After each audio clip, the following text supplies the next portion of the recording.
രാജ്യത്തെ ആദ്യ സമ്പൂർണ്ണ ഗാർഹിക വരുമാന സർവേ നടത്താൻ ഒരുങ്ങുന്ന സാമ്പത്തിക ഉപദേശക സമിതിയുടെ തലവനായി നിയമിതനായത് സുർജിത് ഭല്ല. കേരള ഗവൺമെന്റിന്റെ 2025 television life time achievement award നേടിയത് K. Kunhikrishnan. 2029 world police and fire ഗെയിംസിന് ആതിഥേയത്വം വഹിക്കുന്ന രാജ്യം ഇന്ത്യ. ക്രിസ്റ്റ്യാനോ റൊണാൾഡോ ഏത് ക്ലബ്ബുമായാണ് പുതിയ കരാർ ഒപ്പിട്ടത്? Saudi pro league club Al Nassr. അന്താരാഷ്ട്ര ഉരുളക്കിഴങ്ങ് കേന്ദ്രത്തിന്റെ ദക്ഷിണേഷ്യൻ യൂണിറ്റ് സ്ഥാപിതമാകുന്നത് ആഗ്ര. ഗരിസപ്പ അരുവി അഥവാ ഒരു ജലയാത്ര എന്ന ചെറുകഥയുടെ രചയിതാവ് വി. ഷിനിലാൽ. ടെസ്റ്റ് ക്രിക്കറ്റിൽ ഏറ്റവും കൂടുതൽ ക്യാച്ചുകളെടുത്ത ഫീൽഡർ ജോ റൂട്ട്.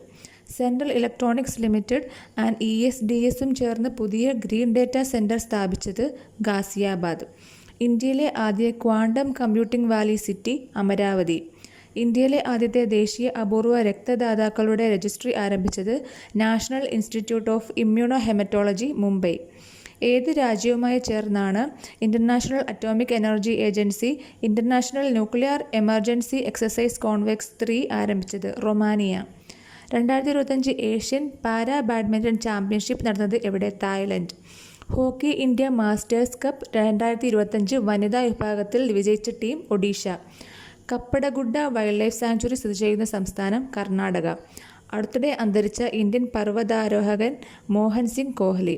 ആഗോള സമാധാന സൂചിക 2025 ഒന്നാം സ്ഥാനത്തുള്ള രാജ്യം ഐസ്ലൻഡ്.